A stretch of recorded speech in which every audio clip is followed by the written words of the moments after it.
आजकाल बातमीपत्रामध्ये आपण वारंवार असं पाहत असतो की बऱ्याच ठिकाणी जर एखाद्या व्यक्तीला एखाद्या व्यक्तीचा वीट आला, त्याचा राग आला, त्याचा क्रोध आला आणि त्यापासून जर त्याला सुटका करून घ्यायची असेल तर एक उपाय ते करत असतात. Drum, fridge, suitcase.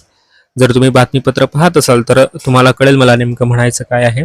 तर त्या व्यक्तीला मारणं, ज्या व्यक्तीला वाटतं की या व्यक्तीपासून सुटका करून घेण्यासाठी आपण याला मुळापासून संपवू शकतो, मुळापासून त्याचा नाश करू शकतो, तर भगवद्गीतेचा हा श्लोक आपल्याला सांगतो की असं मुळात काही होतच नाही. कारण जीवात्म्याचा नाश, जीवात्मा हा नाशरहित आहे, म्हणून जीवात्म्याचा नाश होणं किंवा मुळापासून संपणं हे शक्यच नाही. उलट जो व्यक्ती असं समजतो की हा आत्मा मरणार आहे किंवा याला मेला असं मानतो, हे एका अज्ञानी पुरुषाचं लक्षण आहे. वास्तविक पाहता